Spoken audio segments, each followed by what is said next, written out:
Treatment of post hepatic neuroglia में ये capsule इस्तेमाल होता है और ये एक ऐसी बीमारी होती है जिससे स्किन पर रैशेज, शुगर की वजह से हाथ पाँव में दर्द होता है, दर्द में आराम आ जाएगा। ये कैप्सूल बाज औकात लोग शराब का नशा छोड़ने के बाद जो अलामत ज़ाहिर होती हैं उनको ख़त्म करने के लिए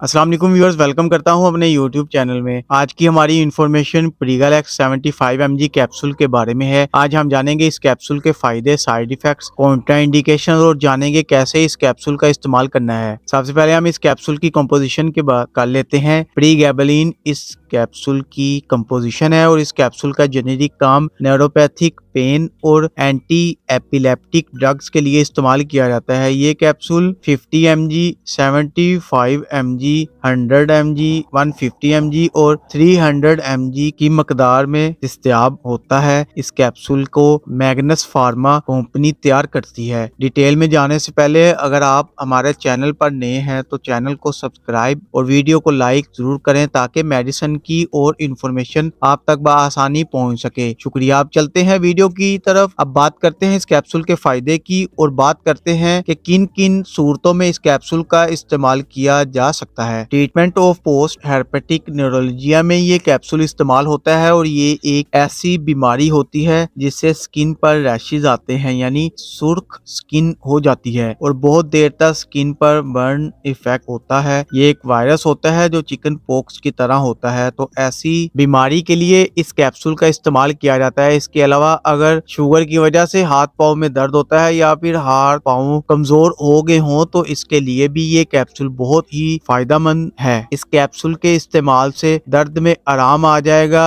इसके अलावा बाज औकात गर्दन पर दर्द होता है, कभी कान की तरफ सर दर्द होता है, तो इसके लिए भी ये कैप्सूल प्रीगालेक्स 300 mg इस्तेमाल किया जा सकता है और वो लोग इस्तेमाल कर सकते हैं। इसके अलावा आपके अंसा के दर्द के लिए भी प्रीगालेक्स 150 mg कैप्सूल इस्तेमाल किया जाता है। ये कैप्सूल बाज औकात लोग शराब का नशा छोड़ने के बाद जो अलामत ज़ाहिर होती हैं उनको खत्म करने के लिए ये कैप्सूल इस्तेमाल कर सकते हैं। इसके अलावा प्रीगालेक्स कैप्सूल एंटी एपिलेप्टिक की बीमारी में भी इस्तेमाल किया जाता है। इस बीमारी में ये होता है कि इंसान का दिमाग मुतासर होता है, इस इंसान में हसासियत पैदा हो जाती है, अजीब हरकत करता है और कभी कभार हाफजा भी भूल जाता है। ऐसी बीमारी के लिए भी ये कैप्सूल इस्तेमाल करना इंतहाई मुफीद और फायदेमंद है। ये थे प्रीगालेक्स कैप्सूल के फायदे। अब बात करते हैं इस कैप्सूल के साइड इफेक्ट्स के बारे में, यानी इस कैप्सूल को इस्तेमाल करने से क्या क्या साइड इफेक्ट्स हो सकते हैं। मतली और उल्टी हो सकती है, सर दर्द हो सकता है, सर का चकराना हो सकता है, थकावट महसूस हो सकती है, जुबान का कुछ होना हो सकता है और इसके अलावा भूख में कमी का होना हो सकता है। ये थे इस कैप्सूल के साइड इफेक्ट जो कि 100 में से किसी एक को ही हो सकते हैं। अगर इनमें से कोई भी साइड इफेक्ट्स होता है तो मेडिसिन लेना बंद कर दें और फौरन अपने डॉक्टर से राब्ता करें। अब बात करते हैं कौन लोग इसका इस्तेमाल नहीं कर सकते। दूध पिलाती माएं इस्तेमाल ना करें, आमला खवातीन इस्तेमाल ना करें, इसके अलावा हाइपर सेंसिटिविटी के लोग इस्तेमाल ना करें, यानी वो लोग जो इस कैप्सूल की कंपोजिशन से एलर्जी रखते हो वो इस्तेमाल ना करें। ये थे इस कैप्सूल की कॉन्ट्राइंडिकेशंस। अब बात करते हैं कैसे इस कैप्सूल का इस्तेमाल करना है। एक कैप्सूल रात को खाना खाने के बाद इस्तेमाल करें। रात में इसलिए इस्तेमाल करना है क्योंकि इस कैप्सूल में कुछ नशा है, इसलिए सोने से पहले रात को इस्तेमाल करें या फिर अपने डॉक्टर की हिदायत के मुताबिक इस्तेमाल करें। उम्मीद है आपको प्रीगालेक्स कैप्सूल की इंफॉर्मेशन पसंद आई होगी, तो वीडियो को लाइक करें, शेयर करें, चैनल को सब्सक्राइब करना ना भूलें, साथ में लगे बेल आइकन को भी जरूर प्रेस कर दीजिएगा। शुक्रिया। अल्लाह हाफिज।